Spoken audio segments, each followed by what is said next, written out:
Apa kabar lu, Sel? Baik, baik, puji Tuhan. Lu gimana, Di? Baik, baik. Gue liat-liat abis dari Bali lu, Sel. Kerjaan itu. Oh, oke. Oke, Sel. Kali ini kita bakal bahas, gue kali ya. Gue bakal banyak belajar ya dari lu dan teman-teman mengenai kan kemarin kita ada kenaikan BBM. Dan menurut gue, yang gue pelajarin di Indonesia ini kenaikan BBM ini menjadi salah satu sentimen katalis negatif karena biasanya akan memicu inflasi. Soalnya biasa BBM itu kan disubsidi sama pemerintah. Dan kali ini kita teman-teman gue juga pengen belajar di sama lu gimana strategi lu menyusun portofolio saham dalam situasi seperti ini. Tapi sebelum kita bahas market sama bahas porto-porto lu nih, jadi teman-teman buat yang penasaran jangan leave live ini ya teman-teman. Gue juga penasaran juga sama cerita lu, cerita Axel nih. Mungkin bisa diceritain dulu, lu sekarang nih sibuk apa nih, Sel? Oke. Sekarang karena gue udah lulus kuliah, udah sidang segala macem. Sekarang ya udah gue fokusnya konten, lebih fokus di saham. Jadi kalau lu lihat di Porto Stockpick gue juga ada beberapa yang trading lah. Jadi udah mulai ada Hmm, dikit-dikit. Terus yang konten sama ngurusin komunitas gue. Gitu aja sih paling. Sama jalan-jalan lah. investor ya? Iya, Hmm, sama investor. jalan-jalan. Jalan-jalan. Oke, berarti invest, trading, content creator, sama jalan-jalan. Oke. Iya, Nah, lu nih, setahu gue lu ini mulai invest 2019 ya? Kalau nggak salah, bener nggak, Sal? iya, benar. 2019 Nah, pertengahan. itu awal mulanya gimana, Sal? Oke, ini ini cerita lucu sih. Ini lumayan lucu sih. Jadi gue tahu saham itu dari dosen kuliah gue. Oke. Jadi gue kuliah IT sebenarnya. Gue jurusan Hmm. IT, gue lulusan IT. Tapi waktu itu ada kelas mata kuliah umum lah yang kayak kayak PKN-nya gitu. Hmm. Nah itu namanya di kampus gue karakter building, CB kita manggilnya. Terus Hmm. dosennya tuh sharing-sharing. Ini di semester 3 posisinya. Dosennya sharing-sharing tentang tentang pertahanan negara dan lain-lain. Terus beliau ngebahas tentang investasi karena investasi itu menurut beliau dan memang benar adalah salah satu cara buat mempertahankan negara kita gitu loh, buat Hmm. investasi di negara kita sendiri. Terus waktu itu ya gue tertarik, apa nih saham? Selama ini kan ya mungkin mungkin waktu kita SMP SMA mungkin dengar saham tuh ya udah cuma saham-saham doang, nggak tahu juga apa gitu-gitunya kan. Hmm. Menarik juga nih kok ada harga-harganya, kok ada hijau ada merah, apaan sih? Abis kelas gue maju lah, Pak itu apaan, gimana caranya, diajarin waktu itu buka akun. Zaman itu Hmm. masih bener-bener masih yang ada aplikasinya, udah ada, cuman daftarnya nggak bisa lihat aplikasi. Hmm. Jadi Dari gue website ya? bukan disuruh ngeprint Bukan. formulir gue. Oh, iya, iya, benar-benar. Ah, Jadi bener-bener masih manual, gue disuruh ya. ngeprint formulir formulir RDN BCA, gue isi pakai Hmm. bolpen lah kayak biasa, AXEL yang Ya. kotak-kotak tuh Ah. di bank kan. Terus berapa hari pegawai si sekuritasnya datang ke rumah gue ambil dokumennya, dijemput, bener-bener manual banget Hmm. lah. Ya. Berapa hari jadi, diajarin lah, gue nanya lagi, Pak top upnya gimana, Pak beli apa nih kira-kira, kan bener-bener masih Hmm. gak ngerti apa-apa tuh. Ya. Jadi cerita awalnya tuh gitu, gue kenal saham dijelasin sama dosen kampus gue itu Oh. ceritanya. Berarti lu strategi awal lu apa nggak ada strategi asal beli aja atau gimana, Sal? Wah, strategi awal gue dulu cuma satu, di gue lupa gue dengar dari mana, tapi yang gue tahu, gue pernah ada dengar satu kalimat, beli saham yang lu tahu perusahaannya. Udah cuma Sampai gitu sekarang doang. gitu. Tapi waktu itu kan cuma tahu, gue taunya benar-benar tahu dalam artian, oh gue Ya. jalan-jalan gue tahu Bank BRI, oh gue Hmm. jalan-jalan suka ke Ace Hardware, oh saham Aces, Hmm. oh gue kalau Ya. di jalan tol suka denger Waskita Beton Precast, WSK, WSBP waktu Betul. itu. Jadi tiga Oh. saham pertama gue itu Aces, WSBP, sama BBRI. Sesimpel itu. Hmm. Yep. Terus Jadi nasibnya gimana? BRI untung lah, hoki. Beli di Hmm. 4.000, jual di 4.400, itu udah paling simpel lah BRI. Oke. WSBP-nya minus 30-an%. Buset. Terus Acesnya untung 10% doang kalau nggak salah. Hmm. Jadi Ya, bener-bener berarti lu mainnya juga jual pendek ya? waktu itu. Oke. Waktu itu Karena jual pendek. iya, waktu itu nggak ngerti apa-apa gue. Hmm. Bener-bener, oh BRI udah untung 5%, jual deh. Oh, Ya. WSBP-nya rugi, gue hold itu WSBP. Jadi kalau nyambungin nih, kalau gue sambungin ke cerita hashtag sakitnya gue, itu di pasar saham berarti WSBP-nya itu yang minus 30%. Waktu itu, tapi itu kan waktu masih awal-awal, gak kerasa di Iya. sakitnya. Hmm. Kalau dari lu sendiri yang paling sakit apa, Sal? Oke, kalau yang paling sakit, ya kalau ngomongin rugi banyak lah ya, rugi kita investor Ya, pasti ada rugi-ruginya ya. ya Gue pasti. ceritain yang paling baru aja deh. Ini bener-bener Oke. baru 2 minggu. Ini sampai Oke. sekarang gue masih sakit nih. Jadi gue itu megang INKP. Oh, iya, iya, iya. Gue Ah, megang INKP. Gue megang INKP dari harga 8.200. hmm. 8.200. Nggak Ya, gerak-gerak tuh. Nggak gerak-gerak. ya. Turun Hmm. ke 7.800. Gue average down. Hmm. Gue tambah. Oke. Hmm. Average gue ya pokoknya jadi 8 ribuan lah. Gue lupa 8.000 Hmm. sekian. Udah tuh. Diam lama geraknya. Gue sabar. Gue tungguin. Oh, naik ke 8.400. Hmm. Akhirnya gerak nih saham nih. Seneng dong. Seneng dong. Ya, Masuk lumayan gede. Lumayan ada ya. 10% porto ada lah waktu itu. Hmm. Terus, wah, gue diskusi sama teman gue, sama co-founder gue Hmm. yang memang teknikal. Ya. Ini lagi di resist. Hmm. 8.400 apa 8.500 gue lupa. Di resist tuh. Ya. Kayaknya harusnya kalau gue sebagai orang yang bijak ya, jual setengah, Ah, diamin setengah, kalau turun beli lagi, kalau naik ya masih ada setengah gitu kan. ya. Hmm. Tapi entah apa yang merasuki pikiran gue waktu itu, gue jual semua. Terus Aduh. dia naik sampai hari ini ya. Wah, nggak sampai 2 hari dia breakout, retest, Hmm. rapi, naik. Sekarang 9.000 Naik berapa tuh? Gue lupa. Wah, 9.700. Hari ini gue baru beli juga, so. aduh. Gue udah pusing banget. Itu ya udah, maksudnya ya puji Tuhan Hmm. gak rugi sakitnya kan. Ya. Cuman kan kalau 8.000, 9.600, 20% itu. Bagus. Waduh. Aduh. Berarti masih sangat dekat sekali ya. Maksudnya Iya, cerita sakitnya gue. iya, Dan itu, ya ini sebenarnya cerita yang bagus juga sih. Jadi buat teman-teman jangan ngira kalau, oh kelihatannya kita udah ngerti teknikal, fundamental, belum tentu kita akan untung setiap saat. Pasti ada iya, masa-masanya, kita juga merasakan sakit-sakitnya di pasar modal juga, iya, selalu. bener. Pasti ada salahnya lah. Kita bukan Tuhan lah. Ya, Pasti ada salahnya. bener. Oke, terus kalau gitu berarti strategi lu sekarang, mungkin yang gue tahu kan lu sebenarnya lebih ke invest ya, so, untuk Ya, sekarang. Cuma tadi lu bilang lu ada trading juga. Mungkin bisa diceritain gimana strategi lu invest sama trading sedikit, so. oke. Sebenarnya, gue jujur-jujuran aja ya. Hmm. Gue nggak terlalu bisa teknikal. Gue bisanya Oke. yang simple-simple doang lah. Support, Hmm. resisten, EMA 50, EMA 10. Bener-bener Hmm. yang ilmu dasar YouTube gitu ya. Yap.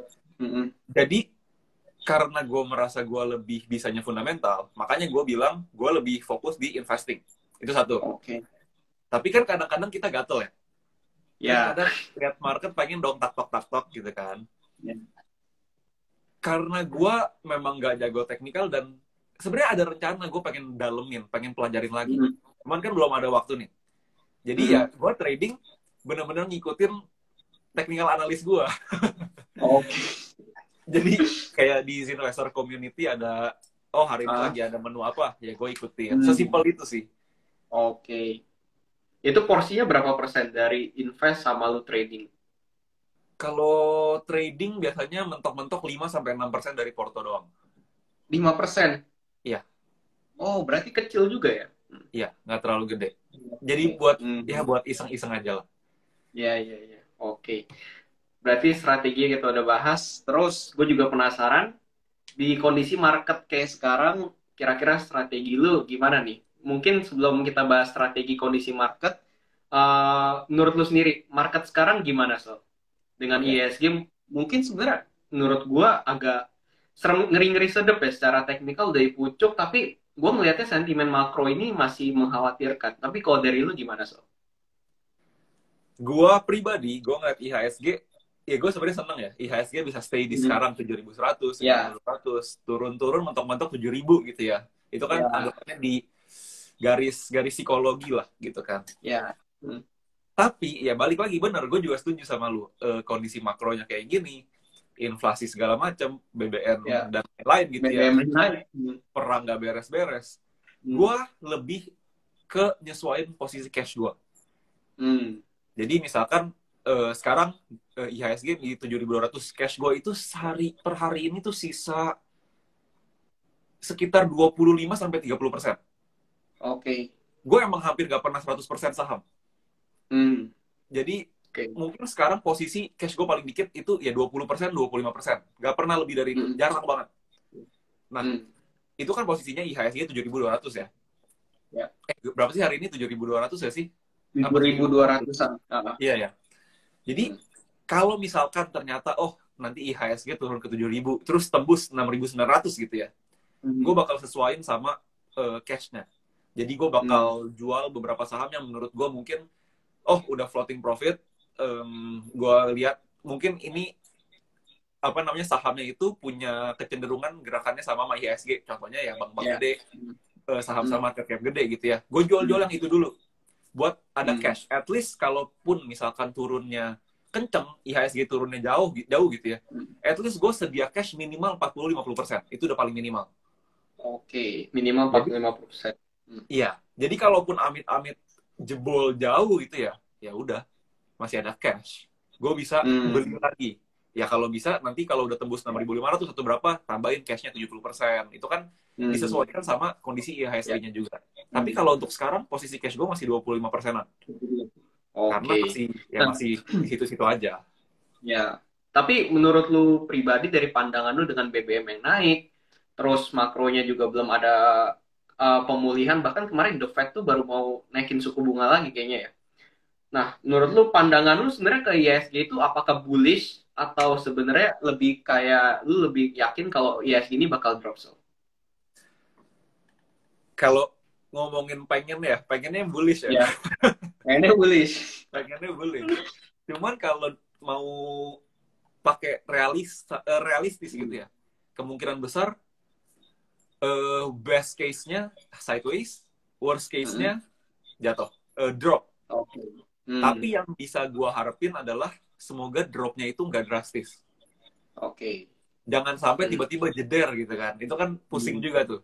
Jadi ya udah dikasih Ya. peringatan dulu karena Hmm. anggapannya walaupun kondisi dunia lagi kayak gini gitu ya, inflasi gede-gedean di mana-mana, BBM juga naik, perang gak beres-beres, minyak naik dan lain-lain. Hmm. Di Indonesia untungnya menteri keuangan kita oke kinerjanya menurut gua. Jadi Indonesia Hmm. inflasinya tuh masih masih batas normal, Ya. Hmm. nggak yang sampai menyeramkan. Jadi Hmm. menurut gua dari sudut pandang gua takutnya yang bikin IHSG bisa turun itu malah sentimen fear dari market US. Hmm. Kalau Ya. market US-nya jatuhnya tiba-tiba jeder gitu kan, itu kan Hmm. pasti investor kita juga ikut-ikutan. Wah, Ya. semalam market US merah nih. Biasanya Hmm. orang-orang pada ketakutan, pada buang saham jadi merah Ya. gitu kan. Hmm. Itu sebenarnya yang gue lebih ke concern, lebih ke fear-nya. Tapi kalau untuk di Indonesia Hmm. masalah inflasi, gue nggak terlalu pusing sih. Kalaupun Hmm. ternyata memang inflasi di Indonesia kencang, ya kan ada strategi lain ya. Mungkin nanti ada sesinya juga nih, ada pertanyaannya juga ya. Nah, Ya. jadi kalau untuk sekarang, ya gue ngelihatnya sih antara sideways atau turun, tapi turunnya nggak yang begitu menyeramkan lah. Belum ada tanda-tanda yang Hmm. benar-benar kalau amit-amit sampai kayak COVID awal-awal gitu ya. Hmm. Tapi dengan BBM naik, lu ngelihatnya gimana, Sal? Biasanya kan kalau BBM naik ini memicu inflasi di kemudian hari biasanya kan untuk Indonesia. Ya, cepat atau lambat Oh. bakal mengefek sih sebenarnya ya. Hmm. Oh, lu juga berpikir cepat atau lambat sebenarnya pasti inflasi di Indonesia juga terjadi ya, Sal? Kalau masih gini-gini terus ya, pastilah. Karena Hmm. apa-apa kan transport butuh BBM. BBM naik, Ya. ya pasti yang lain naik. Anggapannya tarif ojol aja Ya. udah mau naik gitu kan. Ya. Jadi, Bener. ya sebenarnya cepat atau lambat bakal bakal naik. Hmm. Ya, semoga benar-benar anggapannya Menteri Keuangan bisa selama mungkin Menghandle itu. mempertahankan lah. Ya. bener. Kita kembalikan ke negara ya. Iya. Karena nggak bisa apa-apa, kita mau ngapain gitu loh. Iya, benar-benar. Nah, terus kalau misalnya ada pemula nanya dengan kondisi IHSG lagi benar-benar pas di resist kuat secara teknikal dan makronya kayak seperti sekarang, menurut lu kalau pemula nanya ini waktu yang tepat gak sih Sel buat berinvestasi saham? Oke. Kalau ngomongin tepat atau enggak sekarang buat terjun ke saham, sebenarnya nggak ada waktu yang nggak tepat menurut gue. Hmm, Karena IHSG posisinya sekarang pun di ya, 7.200 pun, entah ada bayang-bayang turun dan lain-lain pun, sebenarnya tetap masih ada saham yang under value gitu loh. ya, Di market apapun pasti akan ada saham yang masih under value, mungkin jadi makin dikit gitu ya. Jadi ya, sebenarnya kalau ditanya masuk sekarang oke nggak, ya silahkan aja. Cuman saran gua ya jangan masuk langsung semua gitu loh. Jangan lu punya hmm, 100% cash, lu sekarang langsung hakain semuanya, ya jangan gitu loh. ya, ya, Ya lu boleh lah masuk 20% porto lu, 30% hmm, porto lu, masih oke lah. Tapi ya, nanti kayak waktu awal-awal gua buka akun Stockpick ya, hmm, itu IHSG-nya posisinya lagi turun. Saya ingat ya, hmm, gue nggak beli apa-apa. hmm, Gue ada beli tapi dikit banget. Posisi equity gue, posisi saham gue itu nggak nyampe 5%. Saya ingat gue. oke, hmm, Pas IHSG udah mulai balik arah, gue baru pelan-pelan belanja, mulai, belanja, belanja. Iya, jadi kita sesuaiin aja gitu loh. hmm, Turun atau lagi tinggi-tingginya atau lagi turun, bukan berarti nggak boleh beli. Tapi porsi ya, belinya berapa gitu kan. Anggapannya kita hmm, ya, tes-tes aja dulu, tes the water dulu. hmm, Oh, gue ya, cobain masuk 5%, 10%. Kalau ternyata udah murah banget, silakan tambah gitu kan. Jadi, hmm, tapi menurut gue, ya mendingan mulai secepatnya gitu loh. Kalau bisa ya yang baru awal-awal nih, langsung aja buka account, ya, daftar saham gitu ya. Top up aja dulu gitu loh. Gak usah beli juga gak apa-apa. Yang hmm, penting lu udah siap. ya, Nanti IHSG, hmm, misalkan ternyata IHSG jadi murah lagi, saham-saham jadi murah-murah lagi, kan lu udah siap gitu loh. Tinggal beli hmm, apa saham ya. watchlist lu. Daripada nanti IHSG udah murah, waduh, baru buru-buru bikin account. Nunggu 3 hari, 7 hari. Nah, itu kan jadi nggak siap gitu kan. Jadi menurut gue ya sekarang daftar-daftar aja. Beli dikit-dikit Hmm. aja, cobain aja dulu gitu loh.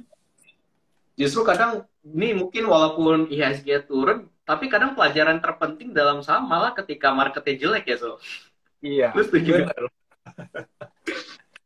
bener, Dan bener. gue juga setuju sih, kalau market turun pun sebenarnya di saham Indo kan ada 700 saham ya.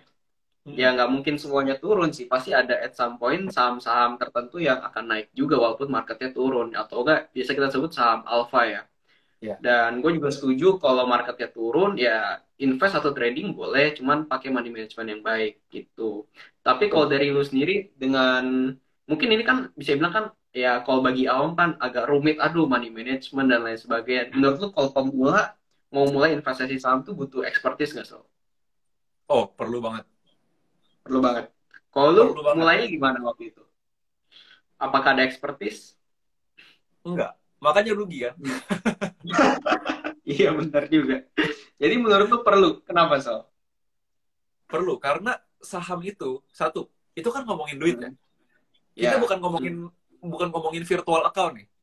Hmm. Kalau kita ngomongin virtual account, lu kayak lu buka sekuritas nih, dikasih duit bohongan 100 juta, ya lu mau beli 100 juta, 100 jutanya sekarang juga bodo amat gitu kan. Ini kan Ya, duit beneran benar. gitu loh. Dan duit beneran kan dapetnya nggak segampang metik daun di pohon gitu Hmm. kan. Jadi lu Ya, harus, anggapannya gini deh, sesimpel kita mau beli HP baru, nih iPhone 14 baru keluar gitu ya. Itu kan kita ya. research dulu. Apa nih Hmm. upgrade-nya dari sebelumnya? Kameranya gimana?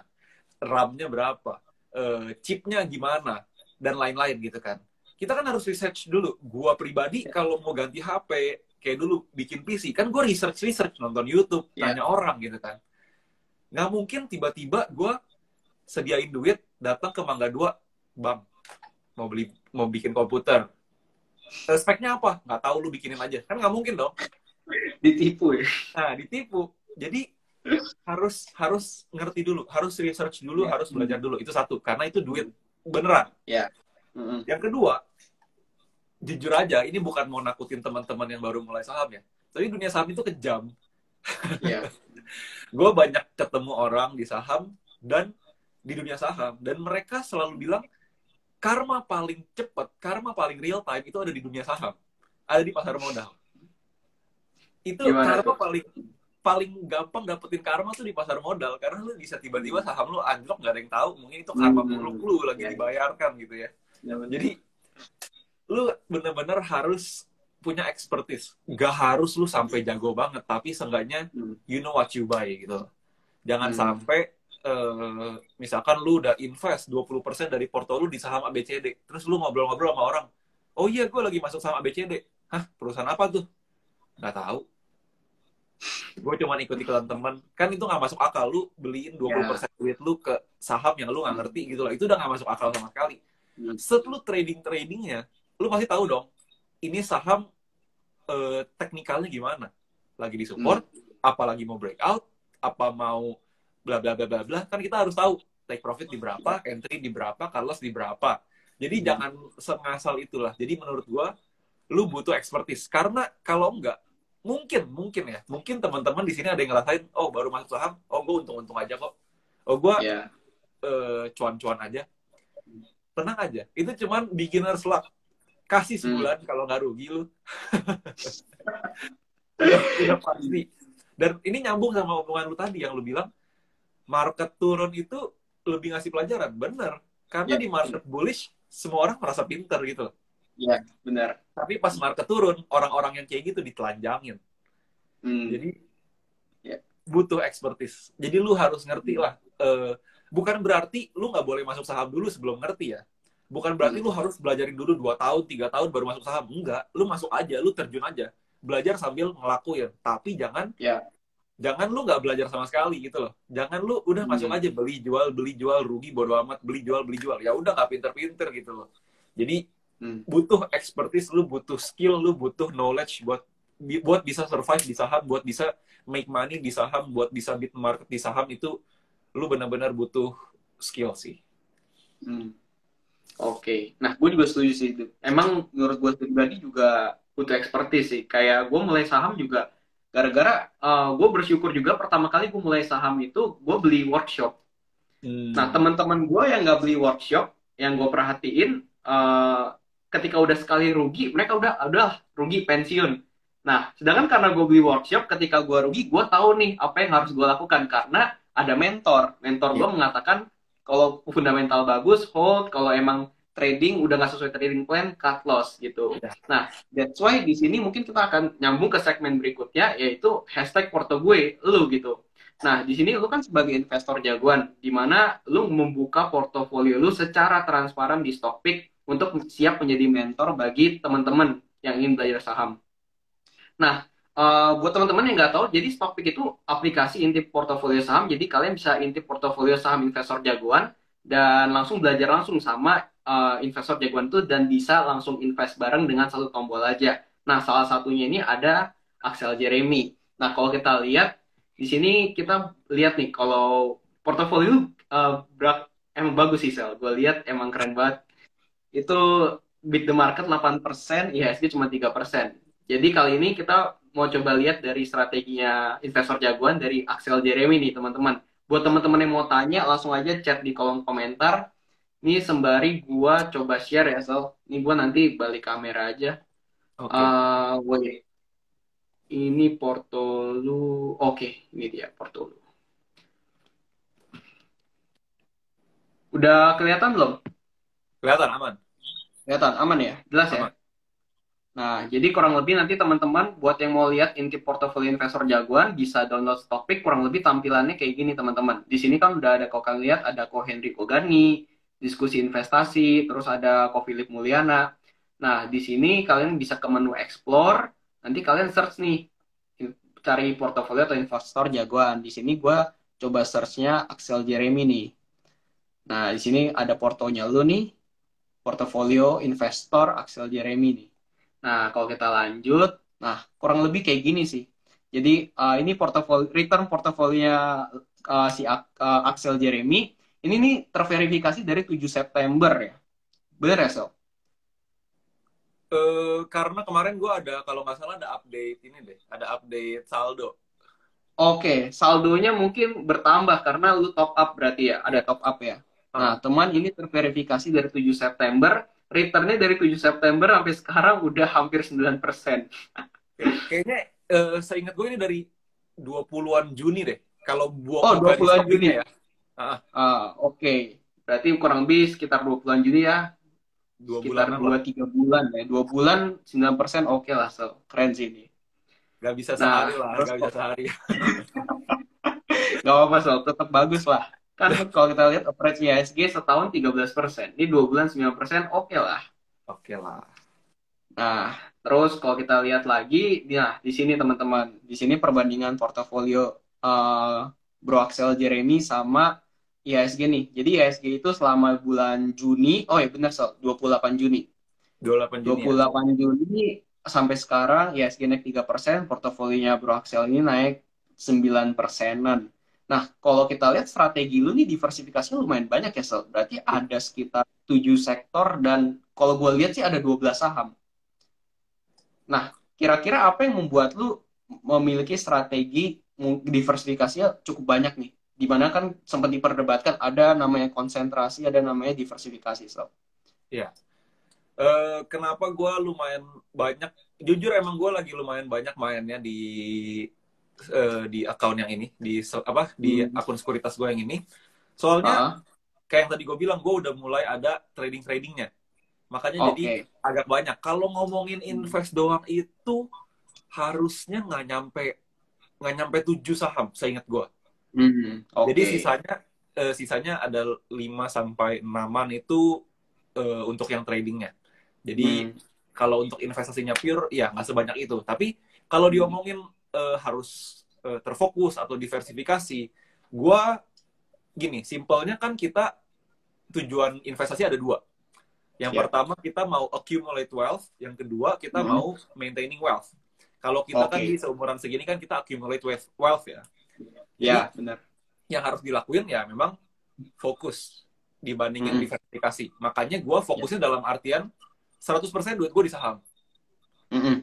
Jadi gue nggak diversifikasi ke apa namanya ke instrumen lain.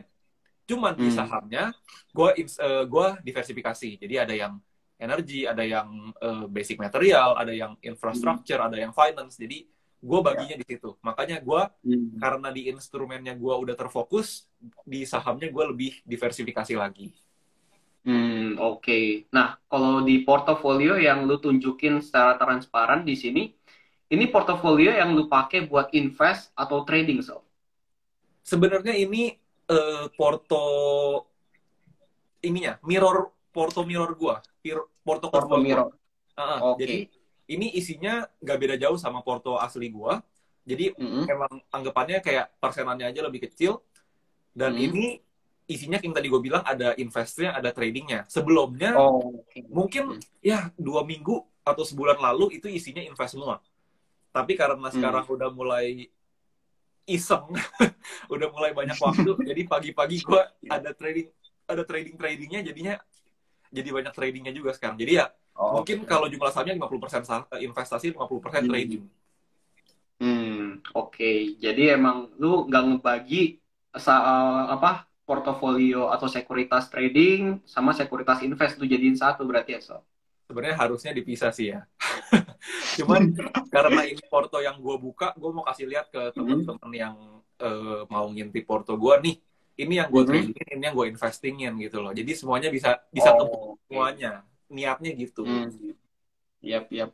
Ya, sebenarnya menurut gua segala macam strategi nggak masalah. Kalau kalian lihat aja teman-teman, returnnya aja 9%. Berarti strateginya ya nggak bisa dibilang salah juga ya, teman-teman. Lumayan bekerja lah ya.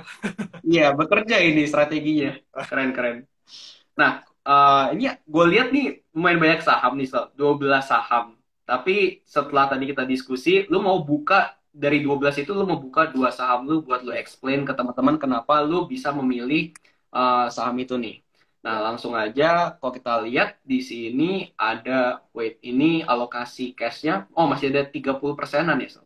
Bener Ini nggak? belum ke-update makanya. Ini Oh, gue belum ada top update ya. ada top up lagi di sekuritasnya pun emang belum ke-update gitu loh. Mm-mm. Gue lupa jadinya berapa. Oke. Oke. Nah, ini kalau kalian lihat nih di sini ada warna-warni, ini nih jumlah sahamnya nih. Makanya gue bilang banyak soalnya setelah gue hitung sekitar 12 nih. Nah, nih saham yang pertama yang bakal Bro Axel jelasin, ITMG. Udah floating profit 13%, alokasinya di sekitar 5%-an porto dan average buy-nya di 37 ribuan. Nah, mungkin bisa ceritain dikit kali ya, Sel. Kenapa lu bisa beli ITMG, Sel? Oke. Sebenarnya ITMG ini gue rada invest, tapi ada beberapa kali tektokan. Jadi gue Hmm, pegang itu pertama dari 28 kalau nggak salah, 28.000. oke. Terus Hmm, di atas 33.000 gue jual dulu. Terus sempat masuk lagi di 37 ya, kalau nggak salah 37 oh gue iya, masuk lagi 37. sampai sekarang ke 43.000, 44.000. Nah, Hmm, kenapa alasannya gue megang ITMG, buat teman-teman ini yang investnya ya, ini bukan trading, ya. ini investnya. Hmm, Jadi kenapa ITMG? Karena pure fundamental nih, benar-benar hmm, pure fundamental. Karena ITMG, yang pertama harga coal naik, yap. Newcastle coal dunia gila-gila naiknya. Di Hmm, Q1 naik ke 100, bahkan kayaknya di tahun lalu Q4 itu udah naik ke 100-an seingat gue. Q1 hmm, makin naik lagi, sempat nyentuh 400. ya. 400 US dollar, terus dia turun lagi, terus di Q2 itu dia sempat 400 lagi. Seingat gue dia Hmm, sempat hmm, 400 lagi, ya. makanya gue juga sempat bikin video YouTube-nya, gue sempat bikin video TikTok-nya, gue bilang, Hmm, gue udah megang ini dari Q1, hmm, gue bakal tetap hold di Q2, nanti pas Q2 laporan laporan keuangannya keluar, karena gue ngeliat harga coal-nya itu masih tinggi. ya. Dan bener aja, setelah Q2-nya keluar, kinerjanya bagus banget, ya udah gue hold Hmm, terus. Nanti untuk hmm, Q3-nya kita masih lihat kondisinya. Kita lihat ya. kondisi makro, kita lihat kondisi harga coal dunia dan lain-lainnya. Nah, Hmm, tapi bukan karena harga coal doang. Kalau harga coal doang ya itu mah berarti kan cuma sentimen doang. Ah, batu bara naik ya udah kita hmm, beli saham batu bara. Gak sesimpel itu ya. analisanya. Itu benar-benar itu anggapannya kalau sebatas itu gue masih anggap itu spekulasi. Masih Ya. spekulatif. Jadi gue tetap harus lihat bukti konkretnya, bukti nyatanya. Hmm, Gue, laporan keuangan. yes, sebagai Hmm, fundamentalis, apa yang bisa kita lihat secara paling gampang selain laporan keuangan gitu ya. Gue yap, buka laporan benar. keuangannya. Dari Q1 aja udah bagus sebenarnya. Ya. Q1 aja udah bagus banget. Q2, gue ingat waktu itu gue bikin analisanya. Q2 itu ROI-nya itu udah 20%. Hmm, Itu baru Q2. Baru kinerja ya. 6 bulan pertama. Hmm, Jadi, buat teman-teman yang belum ngerti 20% itu segede apa, biasanya kalau kondisi saham lagi biasa-biasa aja, kondisi dunia lagi biasa-biasa aja, ROE yang gue pakai batasan itu 10%. 10% itu udah hmm, termasuk oke buat perusahaan segede perusahaan yang ada di pasar modal. Karena kan perusahaan di pasar hmm, modal, kita ngomongin market cap ratusan miliar, triliunan gitu ya. ya. Hmm, Jadi bahkan ratusan miliar gitu. Jadi kita nggak bisa bandingin sama bisnis kecil-kecilan rumahan yang beli barang dari Cina 5.000 kita jual 10.000 itu untung 100%. hmm, Kita nggak bisa kayak gitu ya. Ini kita ya. ngomongin perusahaan yang gede gitu loh. Jadi 10% as in ROI itu udah gede banget sebenarnya. Anggapannya Hmm, dia punya duit ekuitas 10 triliun, laba bersihnya hmm, 1 triliun. Itu udah gede ya. banget gitu loh. Hmm, Jadi 10% itu acuan gua. Tapi si ITMG ini Q2 aja udah 20%. ya. Kalau kita pakai pendekatan Hmm, disetahunkan, anggapannya kalau kita berharap kinerja 6 bulan pertama sama kinerja 6 bulan kedua, nanti dari bulan Juli sampai Desember sama, kita kali dua. Berarti kalau 20% di hmm, Q1, berarti totalnya bisa 40% gitu loh. ya, benar. Dan ROI 40% itu gila banget gitu kan. Iya, iya. Itu gede banget. Lu punya duit Hmm, 10 triliun, lu dapat 4 triliun gitu loh. Itu hmm, gede banget. ya. Jadi, Hmm, gue ngeliat dari situ. Dan harga valuasinya itu masih belum semahal kinerjanya. Masih belum hmm, diapresiasi dari angka 28 ribuan itu. 28 ribu, 30 ribu. Makanya gue ya. bisa beli. Karena kalau kita ngomongin pakai valuasi, wah angkanya bisa berapa gitu loh. Ya. Dari situ gue beli dan gue hold. Walaupun sempat Hmm, ada keluarnya, ada masuknya, ada keluarnya, masuknya, tapi gue tetap patengin terus nih ITMG, Yap. update-nya kayak gimana gitu loh. Hmm. Ditambah lagi, waktu itu gue sempat analisa teknikalnya secara garis besarnya, major trendnya, itu ada double bottom nih. Hmm. Dan Ya. di angka 35.000, 36.000 itu dia udah break Breakout ya. neckline-nya. Ya. Ya udah, kita hold aja kalau kayak gitu. Sesimpel Ya. itu sih. Ya, ya. Nah, kalau dari lu sendiri ngelihat fundamental atau valuasi ITMG tuh, target lu di mana, Sob? Aduh, gue lupa angkanya lagi. Gue mesti buka Microsoft Excel gue di belakang. Oh. Tapi Hmm. kalau kita jujur ya, gue nggak terlalu ngikutin Wah. target. Kenapa? Mm-mm. Karena lu tahu sendirilah, kita anggapannya Ya. kalau gue pribadi, gue udah beberapa tahun di saham, udah capek-capek ngitung valuasi, target price, bla bla bla, intrinsic value gitu ya. Jarang ada yang benar 100% gitu kan. Bener. Pasti kalau nggak lebih tinggi, lebih rendah. Udah gitu aja terus Ya. gitu loh. Mana Mm-mm. pernah kita ngitung intrinsic value, oh 6.000, terus pas itu saham harga paling tingginya 6.000. Kan nggak mungkin ya, kecil banget Ya. kemungkinannya. Bener. Makanya gue nggak terlalu pusingin di situ sebenarnya. Jadi gue juga makanya Hmm. kenapa gue lupa, karena gue nggak ingat-ingat, oh ITMG 60.000 jual, ITMG 50.000 jual. Gue nggak kayak gitu ya kerjanya. Jadi Ya. gue ngeliat kayak yang tadi di Q1 analisa gue, oh selama Q2 harga Newcastle Coal-nya masih tinggi, ya udah kita hold aja sampai Q2-nya keluar. Nah, Yap, jadi bener. caranya lebih kayak gitu, lebih ke kita ngeliat timingnya, kita ngeliat posisinya. Jadi makronya gimana? Masih di hold, masih di hold, masih di hold. Kalau misalkan ternyata nanti Q3 keluar jelek, kita keluar. Sesimpel itu. Kalau masih bagus Q3, hold lagi sampai Q4. Yap, yap. Berarti nggak ada target price, yang penting ngikutin perkembangan fundamental dan ngeliatin teknikal juga ya berarti, Sob. Iya. Based on experience gue yang lebih bekerja yang kayak gitu. Yap, sama sih. Gue juga sebenarnya. Oke, nah teman-teman, saham pertama ITMG. Baik lagi, yang mau invest bareng, mau tahu kapan Broxel Jeremy melakukan keputusan jual beli, kalian bisa download Stockpick di sini, lihat portonya Broxel, bisa langsung klik invest porto teman-teman. Nah, kita lanjut ke saham yang kedua, dan menurut gue ini cukup menarik juga untuk dibahas nih. Nah, saham kedua ada TAPG. Nah, gue ini bisa dibilang gue ini hampir nggak pernah jodoh gitu sama saham-saham CPO. Oke. Soalnya menurut gue ngikutin CPO ini agak susah dibandingin sama ngikutin batu bara. Harga CPO yang naik, ini saham CPO-nya belum tentu naik.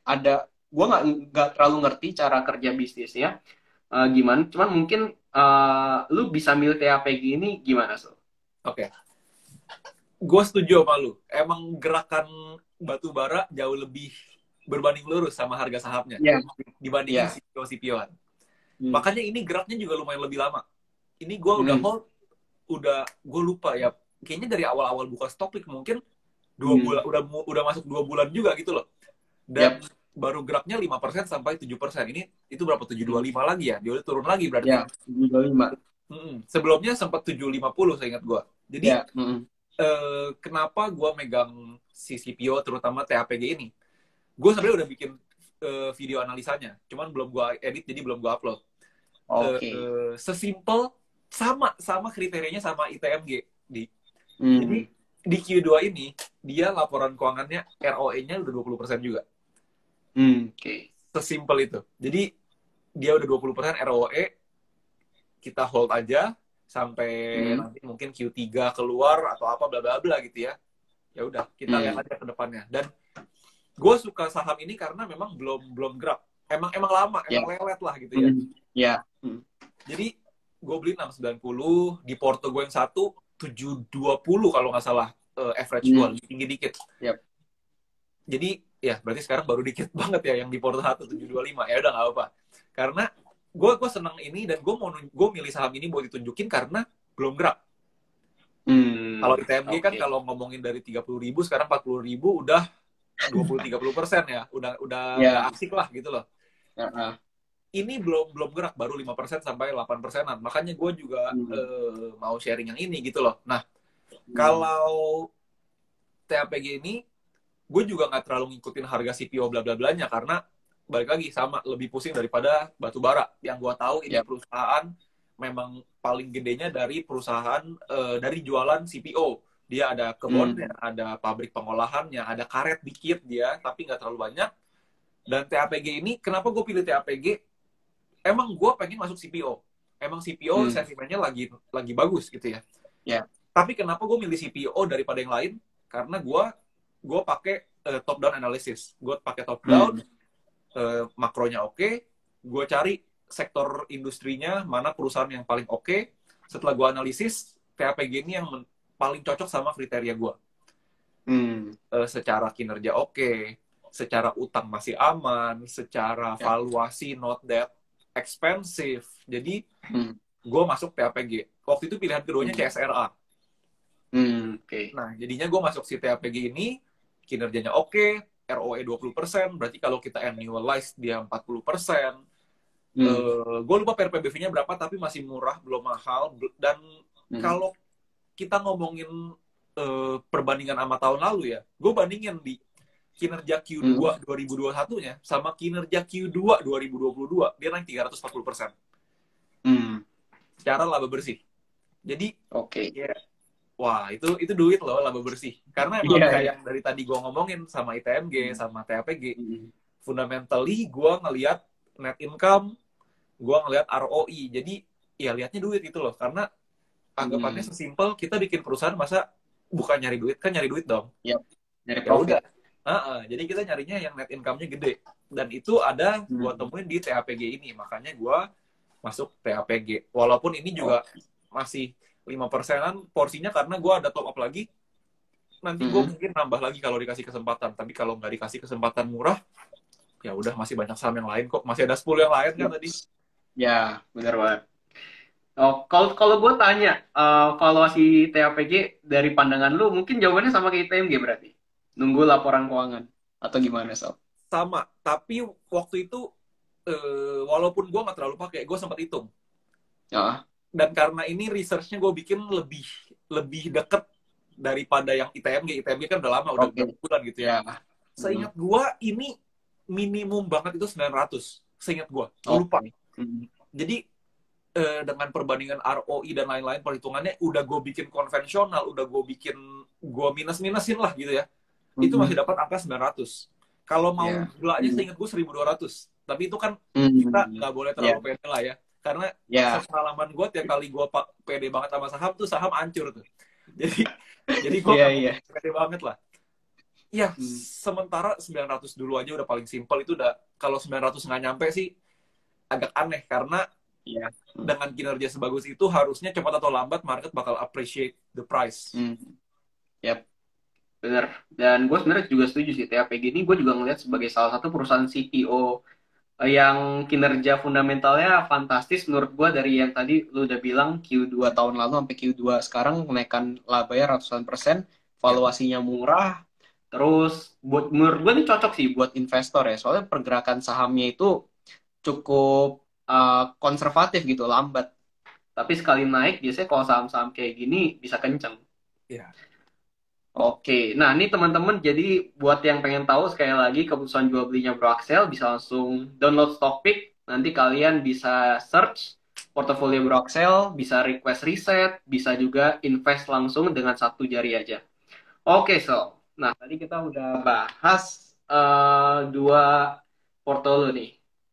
Dan menurut gue juga menarik sih, saham-saham lu mungkin berarti masih berhubungan dengan komoditi ya, Iya. Lu masih bullish dengan komoditi di Indonesia? Yes.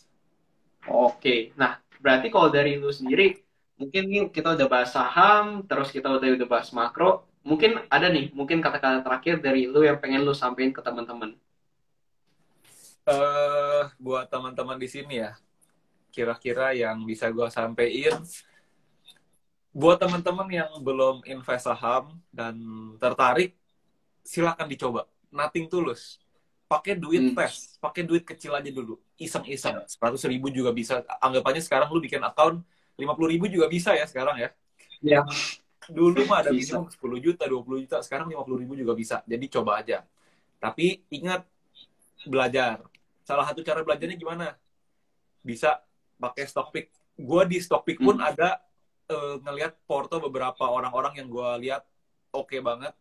Dan di Yap. situ porto porto orang-orang hebat tuh kebuka gitu loh. Kayak tadi yang lu lihat ada siapa tadi, Henry Henry Kogani, ada Koke Ya. Billy diskusi investasi, ada Ko Philip Mulyana. Itu yang 3 yang baru kelihatan, yang lain masih banyak gitu kan. Yap. Seingat gue tuh ada bos-bosnya Stockpick juga gitu ya. Jadi itu juga bisa dipakai buat belajar. Dilihat, oh sahamnya apa, terus kita bisa cari tahu kenapa dia beli saham ini gitu kan. Ya. Ada apa sih? Apa yang bikin ini orang bisa masuk saham ini? Bisa dipelajari dari situ. Karena ya anggapannya cara kita belajar gimana? Ya lihat orang-orang yang udah sukses aja gitu kan. Orang-orang yang udah lihat aja returnnya udah ada juga yang puluhan persen, ratusan persen kan juga banyak di Stockpick ya. Makanya gue juga suka lihat-liatin ini ada saham apa ya yang menarik ya, yang belum gerak ya. Ya. Di situ. Jadi belajar terus jangan takut lah. Anggapannya kayak tadi Aldi juga bilang, gue setuju. Lu awal-awal masuk saham, ya lu ikut workshop, lu belajar, lu cari mentor. Karena kalau lu nggak tahu apa-apa, mungkin lu bisa sukses, mungkin. Tapi waktunya itu mungkin bisa 5 kali, 10 kali lebih lambat daripada yang punya mentor, yang belajar, yang ikut workshop. Karena workshop-workshop itu dari orang yang memang udah praktisi gitu loh. Yang benar-benar udah terjun. Dan terjunnya juga bukan 1 bulan, 2 bulan. Udah bertahun-tahun gitu kan. Jadi belajar, kalau gue sih mendingan keluar duit buat workshop-workshopan, buat subscribe Stockpick daripada rugi di saham ya. Rugi di saham bisa Atlas rugi banget. Iya. Terus biasanya habis rugi belum tentu sadar tuh salahnya di mana. Ya, Jadi malah pensiun langsung. langsung trauma. Makanya belajar terus, cari tahu terus, penasaran terus, jangan pernah merasa cukup, jangan pernah merasa udah pinter sampai nggak mau belajar lagi. Karena kayak yang tadi gue cerita di awal-awal, yang waktu gue awal-awal cuma beli 3 saham tuh, itu gue nggak belajar ada berapa bulan gue nggak belajar karena gue merasa gue udah ngerti kok. Padahal ilmunya cuma 1 kalimat, cari saham yang lu tahu, udah itu doang. Tapi gue juga heran waktu itu gue bisa merasa pinter loh. Gue juga pusing sendiri sama diri gue 3 tahun lalu. Jadi belajar terus, baca buku, ikut workshop, nonton YouTube tuh buku-buku saham bla bla bla gitu kan, baca-bacain. Jadi belajar terus lah, intinya benar-benar belajar terus. Oke, nah mungkin dari gue juga bantu simpulin aja ya teman-teman, dari awal kita bahas market. Intinya Bro Axel itu udah 3 tahun berarti ya soal di market. 3 tahun ya, jalan 3 tahun. Terus dari pengalaman dia sih kita bisa belajar bahwa emang nggak mudah untuk memulai dari awal, dari sesimpel analisa beli saham yang lu tahu, ujung-ujungnya juga sampai minus 30%, dan mau nggak mau terus harus belajar ya. Dan dari situ justru kita tuh belajar dari yang minus-minus teman. Soalnya kalau dikasih hijaunya terus nggak belajar, itu udah keenakan, kepala kita gede duluan, kayak merasa oh gampang nyari cuan, padahal nggak juga kan. Nah terus kalau kita lihat dari kondisi sekarang, apakah ini waktu yang tepat dengan BBM naik, ada waspada inflasi di Indonesia, makro juga jelek. Sebenarnya bisa dibilang secara mungkin teori tepat nggak tepat gitu. Bisa dibilang tepat karena ya kita bisa investasi, belajar itu secepat mungkin seharusnya kan. Kalau bisa sekarang, bahkan kalau bisa 20 tahun yang lalu, 20 tahun yang lalu gitu. Cuman secara makro juga nggak ada salahnya untuk mulai sekarang, tapi di satu sisi juga ada kekhawatiran sekarang mengenai makro yang kurang bagus, The Fed naikin suku bunga, BBM-nya naik, terus Indonesia ada waspada inflasi. Ya mungkin dari situ teman-teman bisa mulai belajar dengan yang tadi gue juga ambil bagus dari lu, dengan money management. Bahkan baru mulai terjun belajar saham pun udah ada satu hal yang dipelajari, yaitu money management, di mana teman-teman bisa memakai porsi kecil dulu. Nanti begitu marketnya udah cenderung menarik lagi, teman-teman bisa langsung full cash. Nah di situ tadi pelajaran penting juga yang dari Bro Axel sampaikan, yaitu money management. Tapi gimana teman-teman bisa ngerti money management itu dengan cepat? Ya salah satunya adalah cari mentor. Teman-teman butuh expertise. Nah salah satunya juga Bro Axel ini sebagai investor jagoan di Stockpick, teman-teman bisa langsung belajar bareng, terus juga bisa langsung intip portofolio, ngelihat cara dia jual beli saham, decision makingnya dengan satu tap aja teman-teman. Jadi di sini benar, balik lagi, jangan pernah berhenti belajar. Dan zaman sekarang teman-teman bisa belajar dari mana aja kok. dan bisa ketemu investor jagoan dengan siapa aja. Buktinya kalau teman-teman download topik, banyak investor jagoan yang bisa langsung teman-teman belajar langsung. Salah satunya Broxel ini. Oke, kurang lebih dari gue gitu aja sih, Sal. Yang mungkin, apa ya, jangan lupa follow Axel, follow Zinvestor ya, Sal. Investor. Itu lo itu ya, ngasih sinyal-sinyal trading dan invest ya berarti, Sal. Ada, tapi fokusnya lebih ke edukasi lah. Oke, yang mau buat belajar saham bisa langsung intip portofolio Braxel atau langsung juga bisa chat Zinvestor dan jangan lupa juga follow Stockpick dan download aplikasi Stockpick buat kalian bisa intip dan belajar langsung sama investor jagoan. Oke, kurang lebih gitu dulu ya Sel untuk malam ini. Thank you udah mau diundang. Thank you, Di, udah diundang. Thank you Sel. See you ya Sampai next ketemu live lagi. atau nanti ketemu lah. Siap, nanti kita ngopi-ngopi lah. Siap. Bye bye. Thank you teman-teman yang udah Bye. nonton.